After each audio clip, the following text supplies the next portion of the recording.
You walk down the forest path, birds chirp all around you, and a creek babbles gently nearby. But the loud and heavy footsteps coming from within those trees haven't stopped. Not for hours. You're getting tired, and the sounds have only gotten closer. Steps too heavy and too fast to be a person. Enjoy these 15 unexplained creature sightings with relaxing creek and forest sounds. 1. Stay Out of the Woods of Ohio by Edward H. I grew up in the city. My parents were both backwoods people, but when my sister and I were born, they were forced to move. So as soon as we were old enough, my parents quickly sought out a large plot of land and started building their own log cabin there, like they'd always planned. Having finished my last year of high school, I'd spent most of my time working odd jobs around the property with my dad until college started in the fall. And this night, like many others, I just pulled into the driveway from the drive to town with a bag of stuff for Dad. It was late, and we were going to finish the project in the morning, so I set the parts in the barn, locked my truck up, and I went to bed. Sleep had come quickly after the long day, but it had only been an hour before I started to hear a familiar noise. Rustling. Living next to a large plot of woods, and the number of cats on the property working as mousers, it wasn't uncommon for there to be coyotes on the property, so I got myself out of bed, and I grabbed my dad's old rifle, something we kept for just these occasions. Then I walked outside. I flipped on the porch light, and I saw nothing of note. The cats were asleep in the barn, most higher up away from predators, and the dampness of the barn's dirt floor. I sighed and walked off the deck, stepping into the large backyard looking for anything out of place. I didn't really see anything. The barn wasn't open, the garden was fine, and everything looked like we had left it. But I continued around the barn, heading towards the shed to make sure the tractors hadn't been stolen. Even out as far as we were, crooks would go out of their way just to nab the most expensive things. As I got around the back of the barn, I saw the shed still locked up tight as well. So there was nothing to worry about, I thought. I turned to head back for the house when I saw a cat in the corner of my vision. A large yellow tom. He was slinking along the ground. He pounced onto a mouse and ended it before proceeding to head towards me. But something wasn't right. I've heard of creatures and stories before, things that would stalk the forests, draw people away from their homes, but I never believed any of it. Just scary bedtime stories. But the rifle was off of my shoulder and in my hands before I knew what had happened. The cat had stopped, its gaze almost sharpening, and something just seemed wrong. The other cats began to run away. They knew something was up, and things might get loud very fast. I backed away from the yellow tomcat, and it kept its eyes on me. As I rounded the barn, losing track of the animal for only a second, what emerged from the other side was no longer a cat. It was a small wounded dog rounding the corner and limping and looking hurt. I rubbed my eyes. Where the cat had been was now a dog. It didn't make any sense. I raised up the rifle, and I fired. To my horror, the thing that was a cat and was now a dog began to shriek and hiss and scream like a person. Its body seemed to melt and harden in some places, and bones seemed to jut out in random spots. As its body shook violently, I heard my family waking up, quickly ready to investigate the sound they had heard. I levered the spent shell from the rifle and raised it to fire another at the creature. What I was looking at now was not a dog anymore. It had antlers, and almost the shape of a deer's face. Almost. It wasn't quite right, and the surface of its skin was still convulsing, as if still trying to change shape, but having trouble. With its now long and straight legs, It bounded away into the forest before I could get it again. It disappeared within the tree line. My dad came a few seconds later, asking what had happened. He had another rifle in his hands, ready for the worst. I tried to explain to my parents what I'd seen. No one truly believed me, though, because yeah, it sounded crazy. I never found out if the creature was alive or not after being hit, but I do know that I no longer trust the woods of Ohio. 2. Monster on a Military Outpost by Spoonman Delta 23. I am an M1 Abrams crewman in the National Guard, so once or sometimes twice a month, we head up to Camp Ripley, our state's military base, to spend the next weekend preparing for whatever our next big mission was. Camp Ripley is a decent-sized military base tucked in the woods of northern Minnesota, so we have run-ins with the wildlife all the time. Not entirely uncommon to see a family of deer walking through the firing range, just not giving any craps about tank shells flying over their heads. I can't give out dates really, but I can tell you that this happened just this last drill, and from now on I will never see the place the same again. It was early summer, and we were relaxing for the last night there with a couple of beers and some cards. As everyone settled into their bunks, some people staring at their phones, I wasn't exactly tired yet, so I headed outside to smoke a cigarette and give my girlfriend a call. It was the usual, I miss you too, what's the cat up to, work sucked, your standard gushy relationship tipsy call. I hang up and look at the clock. It's 0100, and I have to be up at 0530. I can tell it's going to be a rough morning, so I go to my bunk as well. I tossed and turned restlessly, trying to get comfortable, but I eventually just plugged in my headphones and watched YouTube until dozing off. But before I knew it, I was sitting up in bed, wide awake, trying to figure out what woke me up.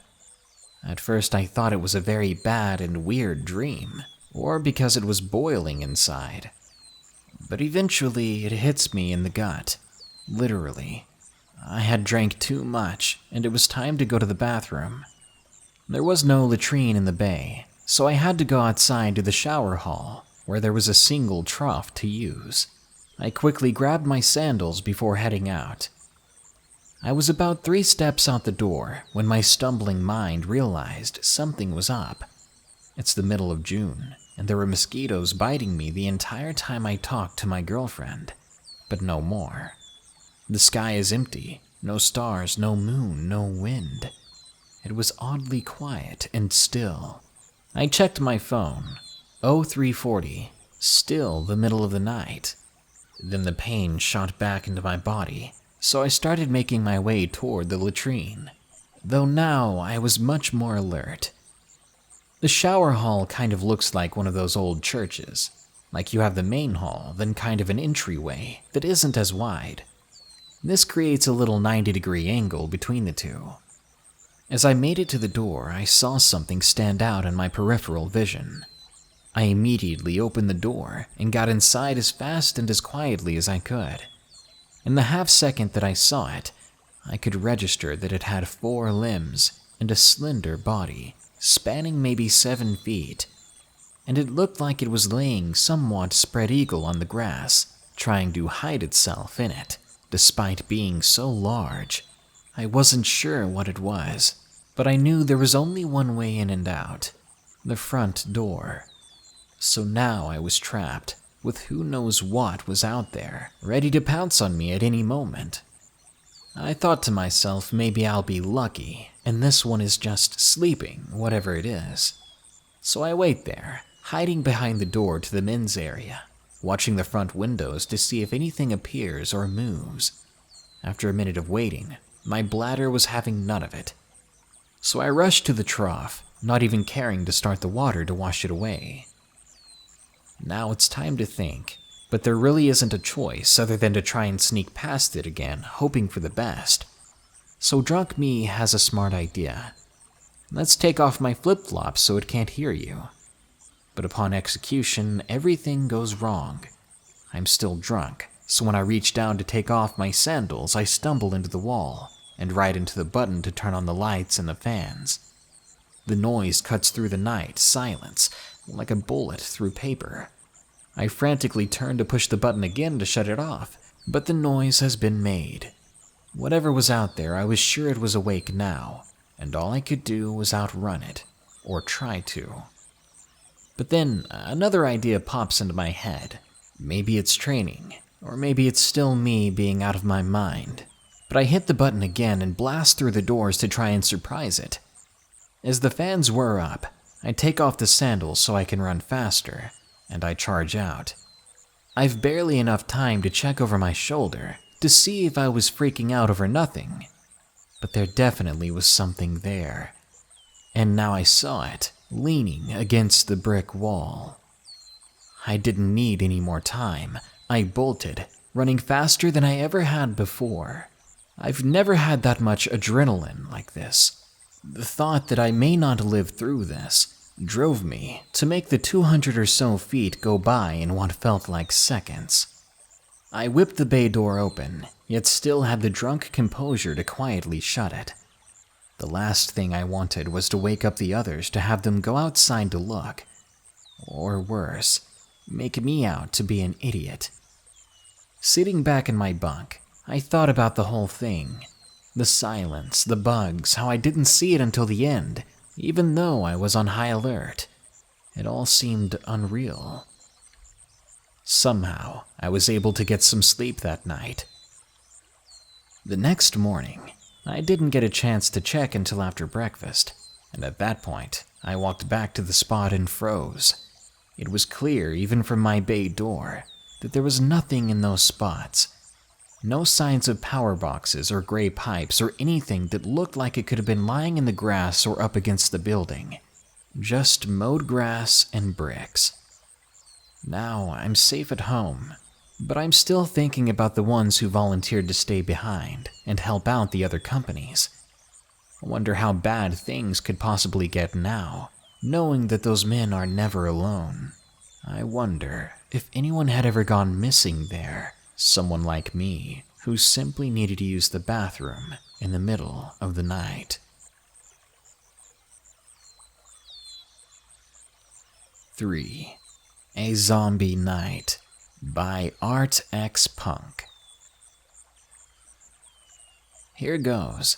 I live in Tennessee, and it was a mild summer night. Not horribly humid like it usually was. A good night to go downtown and meander, being in the energy of my small city.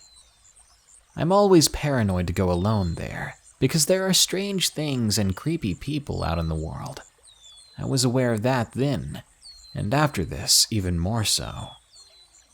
I felt like I needed to get out and breathe some fresh air, as fresh as it can be for a city anyway. I asked my mother to come along, and after walking for a while, we happened upon some event going on in a park. There had to have been at least 40 people around. It wasn't like a ghost town or anything. It was quite a lively energy, with the sounds of drums and laughter singing all around. After a few hours of being there, things began to feel off. I felt like someone was watching me. I wanted to ignore it, but my gut feeling wouldn't let me. It was as if a hand was twisting my insides. I kept seeing a dark figure out of the corner of my eye just sitting by the tree line. There was a sinking feeling weighing my stomach down as I realized the figure was real and that I was not hallucinating.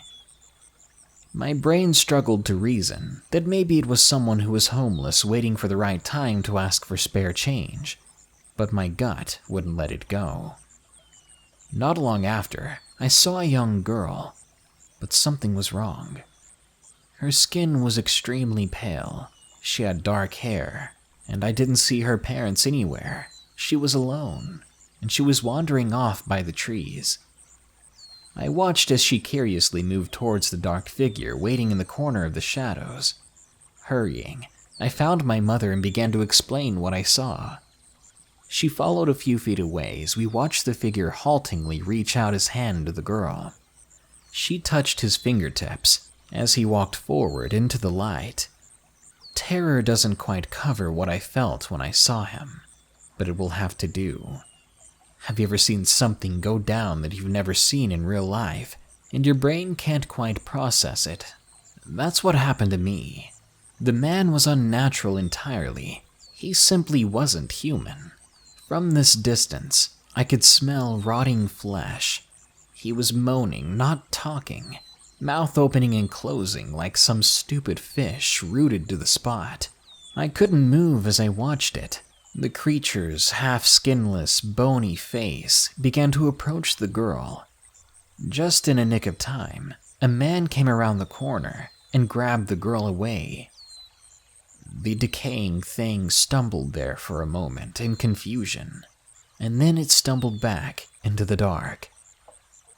I didn't see it again after that, but we were more concerned with the girl and finding her parents. The father didn't even seem to care that his daughter was almost taken by a perceived zombie or ghoul. The man who saved the girl later told me that this wasn't his first time seeing the thing, and after encountering it himself, he stayed near the woods, making sure it didn't come too close to other people. It sounds so ridiculous that I have trouble believing the whole thing, but there's no denying what I saw, what has been transfixed into my brain.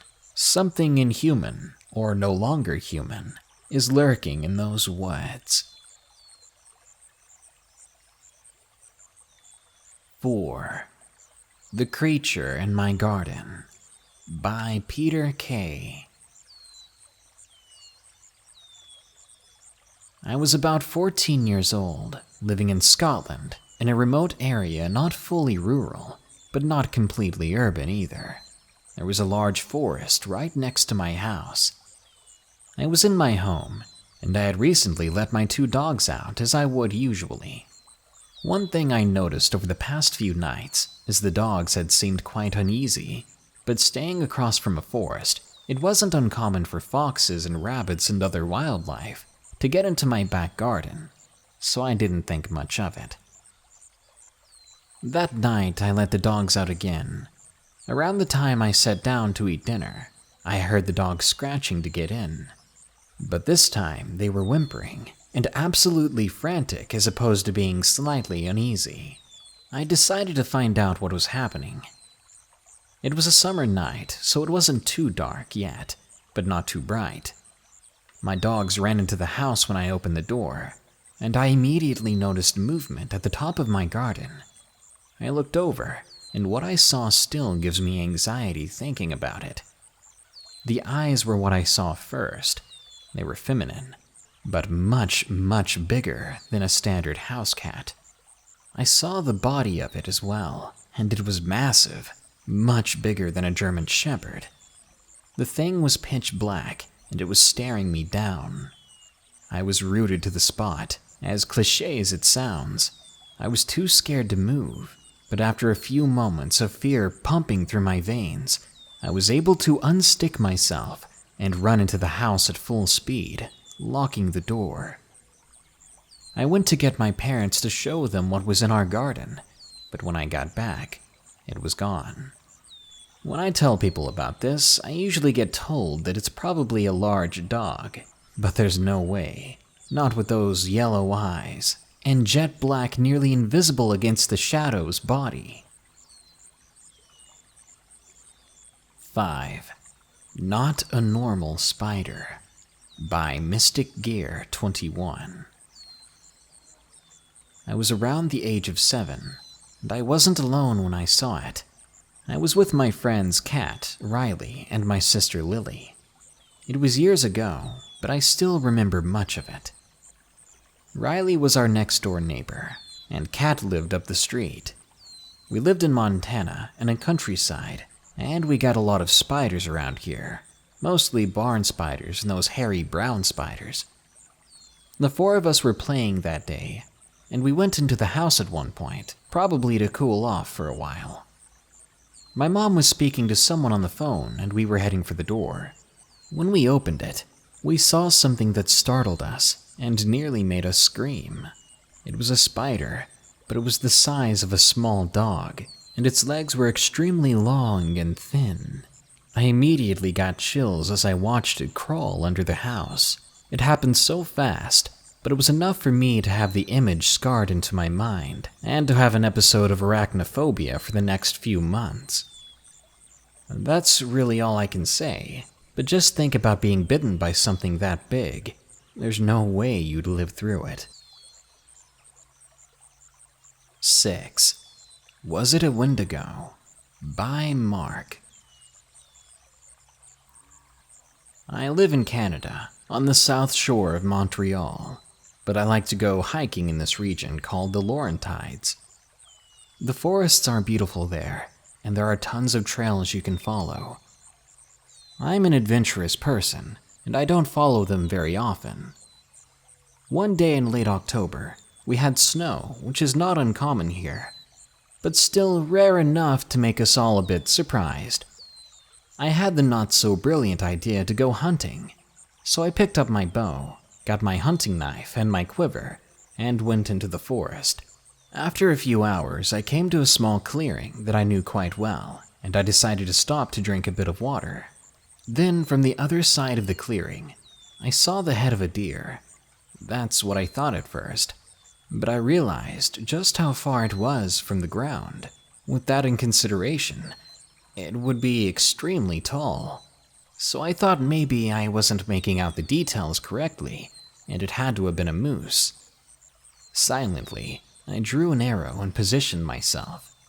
It was a beautiful animal, white as snow. I'd never seen such a pale buck in my whole life before, and was amazed at the beauty of it. But then something in the atmosphere changed, slightly. The wind shifted direction.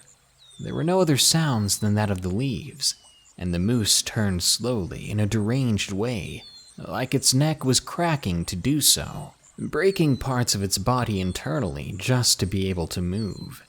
That's when it made eye contact with me. I've been a hunter for over a decade now.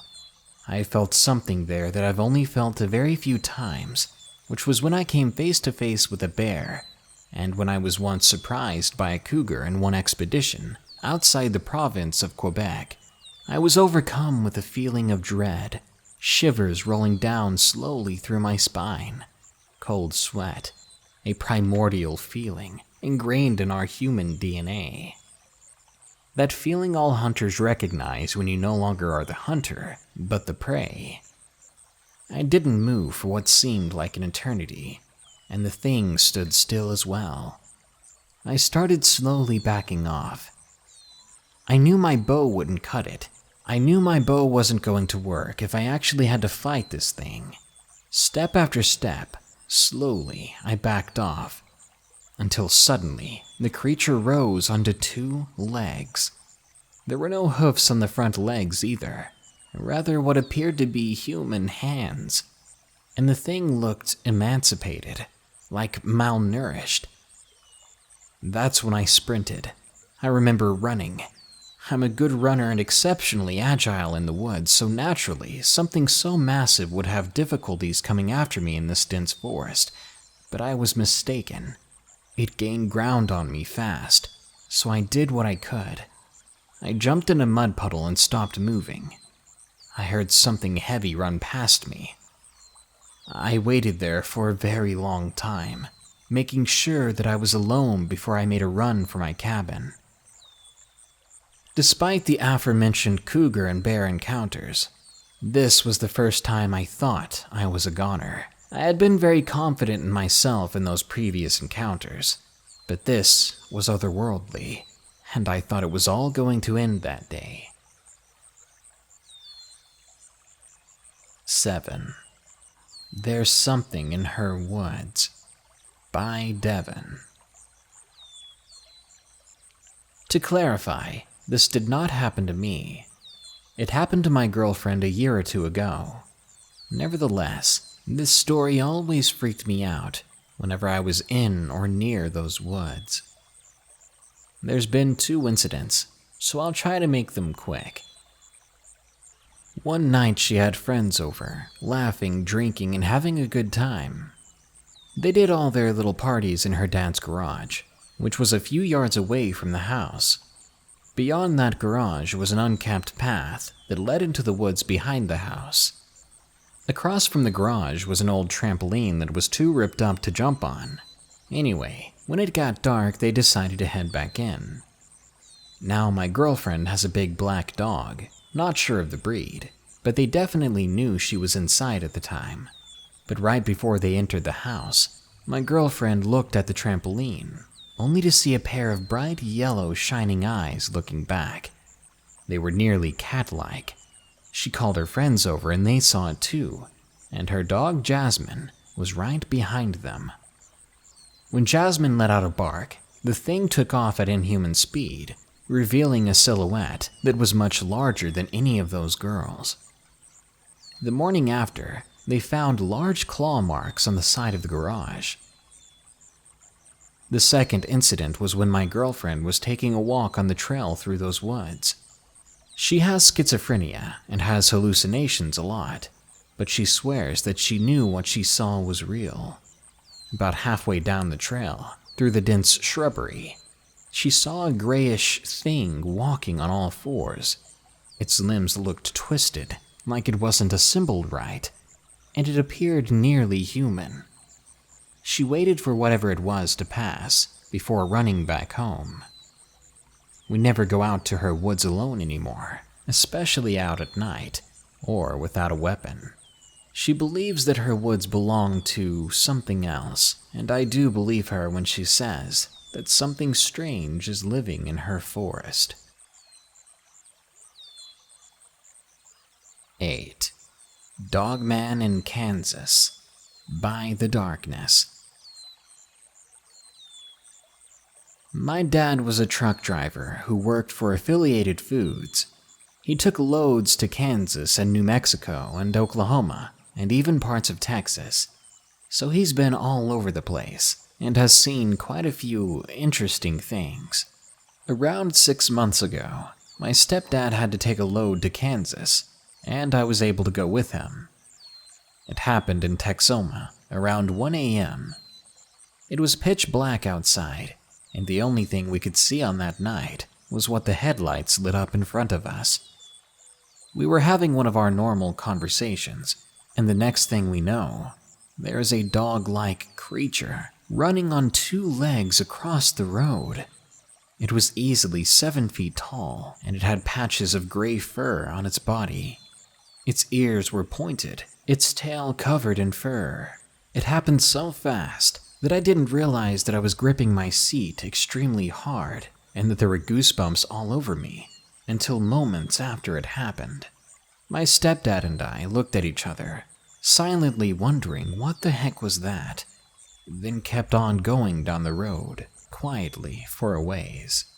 We made it home safe, and call me morbid, but I was wanting to go back out on the road with him more than ever after that.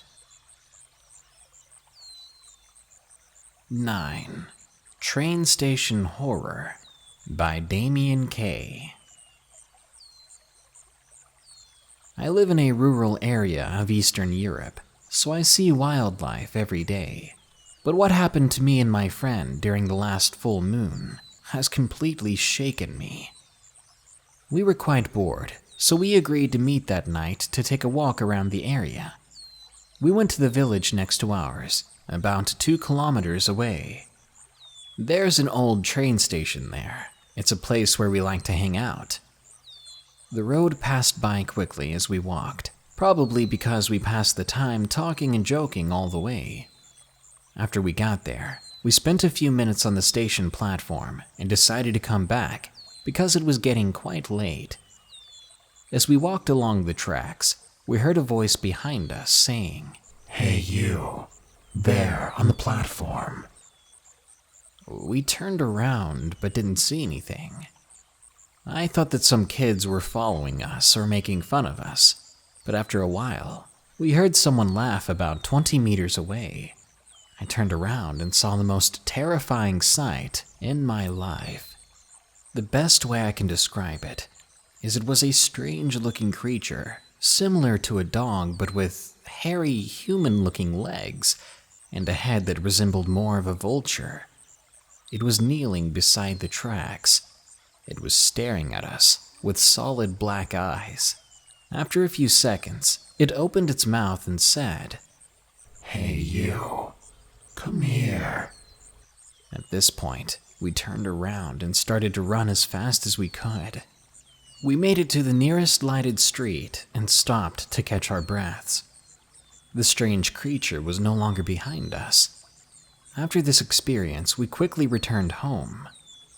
I've lived in this area for 16 years. I've seen wild boar, deer, and wolves, but this thing did not resemble any known animal to me. Since then, I've never left home after dark. 10. Lanky Being in the Pine Forest by Sneakler. I'm in a European military. It's actually a state-sponsored volunteer militia, but it still counts. Some years back, on a rainy fall weekend, my unit attended a field exercise in some forest in the middle of nowhere.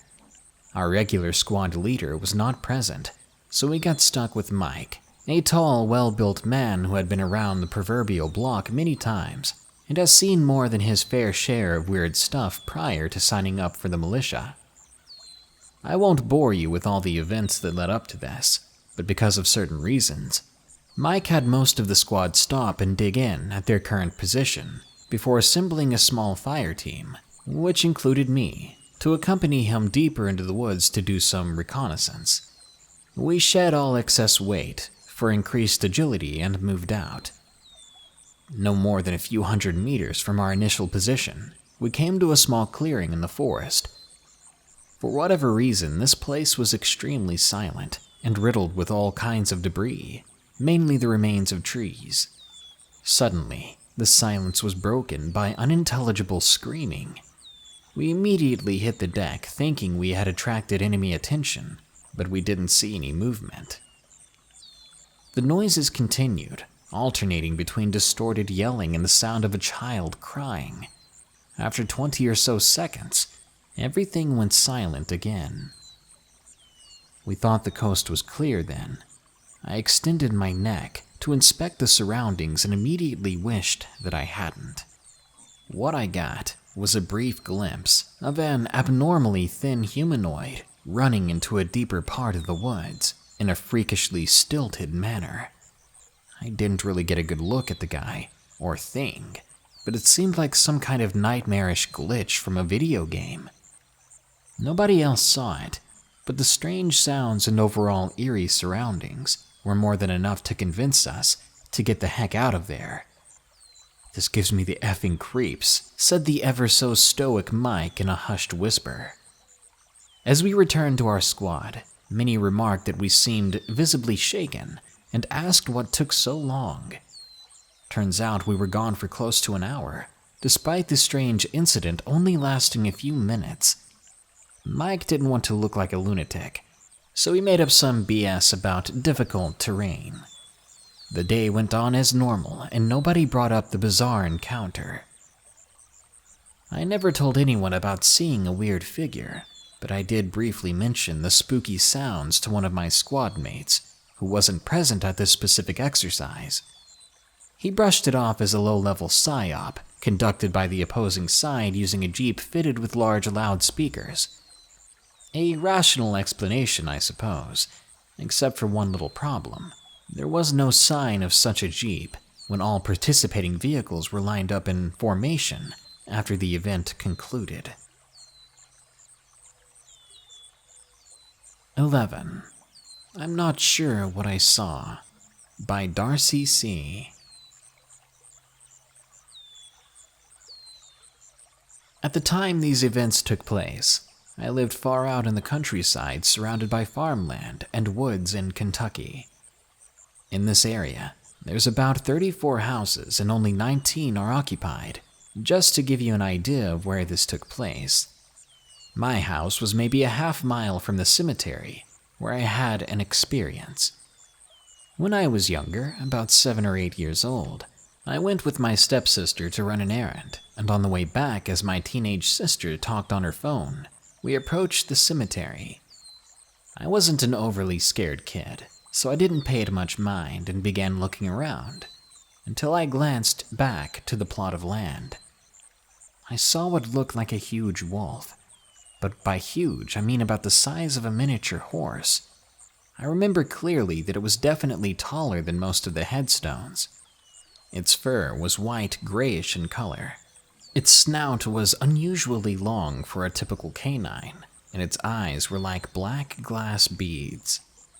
It stared at me as it followed my sister and I with its head until we walked far down the road, so much so that we couldn't see it any longer. I've always been a dog lover, and some neighbors did have dogs, so I assumed it was one of theirs. I pointed the creature out to my sister. She cared more about her phone and didn't even glance back at the wolf thing as we walked, but I couldn't look away. It never attacked us, it just watched as we walked. Historically, Kentucky was home to 2 wolf species, the gray and red wolves. However, their numbers gradually declined, and today, neither species can be found here. Plus, the animal was much taller than those wolves, so there's no telling what it was.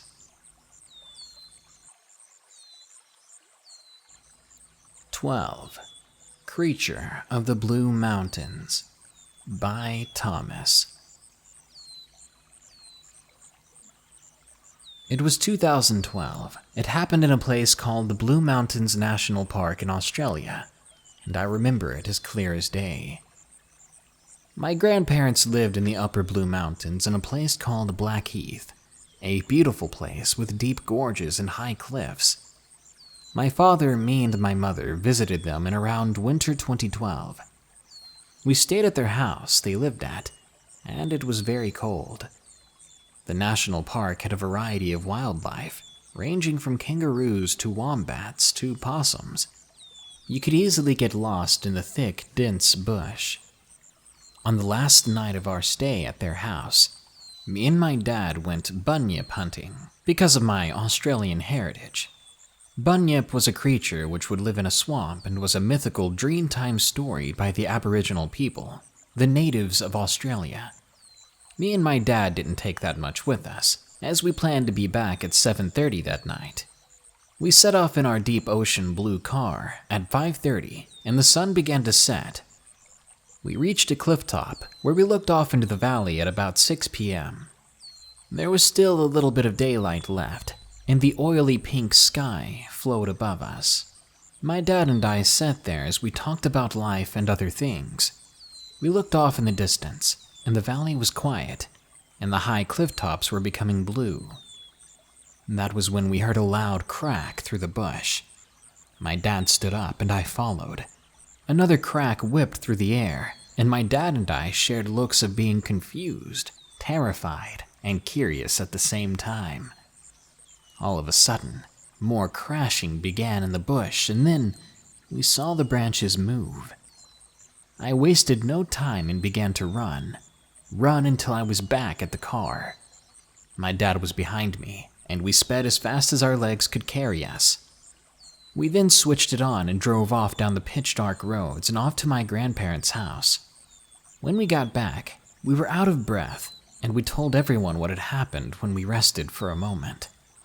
My grandpa didn't respond because he looked nervous. He was a cyclist in the Blue Mountains. He often went down a road called Evans Lookout, and we later found out that was near the area we had been, and he had seen some very strange things himself there. Whatever it was, I'm glad it didn't catch up to my father and I. 13. My Grandfather's Land by Country Brad. I'm 24 and live in Darlington County in South Carolina. Where this happened was a town called Hartsville. This town is a mix of farms and city. It has cotton and corn and fields everywhere. It happened when I was 18. Me and my friend and my cousin were riding in my truck on my grandfather's land. As we were riding through the mud trails, we spotted someone or something across the road.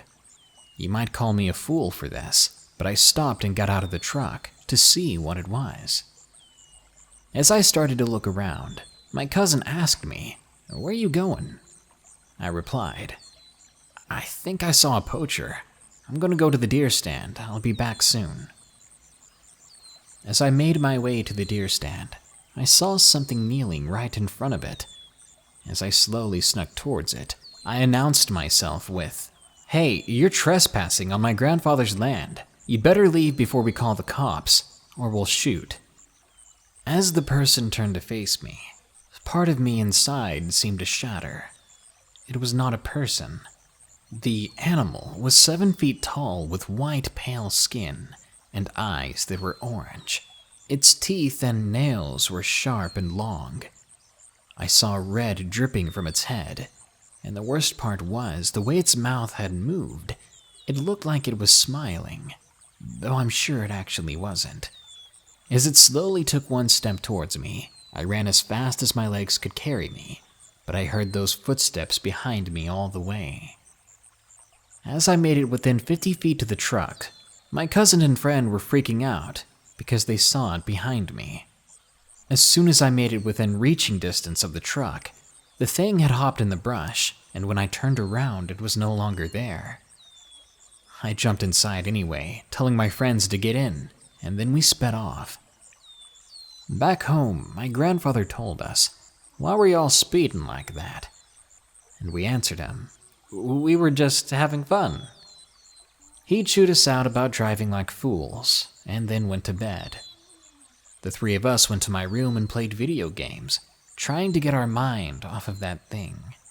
It took us a few hours before we finally felt comfortable to close our eyes. We haven't been out there driving since. 14. Terrifying Screech by Noah. This is a short and terrifying encounter that happened to my dad this year. It all began when he was sitting on our little porch, which faced our neighbor's 100-acre field that they kept their horses in. At the end of the field is about 30 square kilometers of thick forest and bush. There's usually a lot of animal activity in the bush at any time of the day. This one night, I heard what sounded like faraway screaming, and I can't help but feel that it has something to do with this experience. Now, this is what my dad told me. He was having a smoke on the porch when he suddenly heard the most ear-piercing screech or scream he'd ever heard in his entire life. That's when our neighbor across the road came rushing down to our house, wondering what the heck was going on. My dad told my neighbor that it came from somewhere in the bush line at the end of the field. The two of them together decided to go investigate and hopefully scare away whatever made the sound. I eventually came downstairs wondering what all these shots fired outside were. I remember my dad and the neighbor coming home saying weird things, talking about something that had strange bony limbs and pale skin. My dad looked me square in the eyes with an expression of worry and said, "Do not go back in those woods, not for as long as you live in my house." After that, we had a quiet and awkward dinner, and I made a point of checking every door and window before I went to bed. 15. White Humanoid by Highwill04. This happened 2 years ago. I was in England with my Boy Scouts troop for a weekend in February. Everything was normal until the second day, when it began to snow very hard. So me and my two friends, Matthew and Lewis, decided to play hide and seek in the snow. I got all my warm clothes on and snuck out, which wasn't that hard as there was a window in our room. When I got out, they decided that I should be it. So I gave them 3 minutes to hide. After that, I ran in vaguely the same direction I thought they went in. After 4 minutes of looking, I was about to give up when I heard a weird mumbling sound. I ran over and shouted at the top of my lungs, "Found you!" But to my surprise, instead of finding a boy wrapped in winter clothes, I found a small white thing crouched over next to a carcass of what appeared to be a large dog. I quickly jumped up and ran away, and I heard a strange pitter-patter of something climbing from boulder to boulder behind me. Eventually, I could see the hut we were staying in. I did something I wish I never did, and turned around. I saw the thing standing up. I realized what I thought was small was actually far bigger than I was. I could see the yellow fangs dripping with warm red, and its eyes were deep red as well. When I made it to the hut and went inside, the troop leader was looking at me, angry, asking where I'd been. It turned out that I'd been gone for about half an hour. I went through with him exactly what had happened, and as I expected, I was not believed. The rest of the trip was normal, but 3 months later I was shocked to find that the exact place I had been closed by the police after a 12-year-old child had gone missing. You can be sure that you won't find me back at that place ever again. The Earth is old, and it's filled with a multitude of different organisms, all of which have arrived from different evolutionary paths. There's no telling what undiscovered creatures lurk out there and wait in the wild. Who knows? You could be the lucky one who sees it for the first time and last time. Good night. Be sure to like, share, comment, and subscribe if you enjoyed the video. Don't forget, you can send me your scary stories at darknessprevails.org/submit. If you want to support this channel, you can donate $1 a month and get your name in the credits at the end of these videos at patreon.com/darknessprevails. Or download my app, which has all my videos and stories in one place. It's called Spooked, and it's free on the Google Play Store. If you have some extra cash, you can get my merch by clicking the shop button below, or simply going to morbidmonsters.com. Thank you. Now, here are my 5 favorite early comments from the previous video about 10 creepy bedtime stories. I really like Netflix and Talkies says, have you become an ASMR channel? I don't think you know what ASMR is if you think this is ASMR. No, what I'm doing is reading scary stories with thunderstorm sounds. Now, if I was licking my microphone constantly during the stories, that would be different. Ralph Wickham says, I really want to watch this, but our power is out for a while, and I don't have enough data. Can I get in Daddy Darkness's thoughts? Sure, I'll think about you, but only if I can do it in the bathtub. Bash Stampede says, can you please make the app for iOS too? I would if I could afford it. Google Play charges something like $20 once, and then you're a developer for life, while the App Store for iOS makes you pay a monthly or yearly fee. I can't remember, but it's more than I have. Sorry. Drew says, rain, rain, go away, eat some chicken and run away. I read this in Screamo for some reason, and I loved it. Someone needs to make this a Screamo song.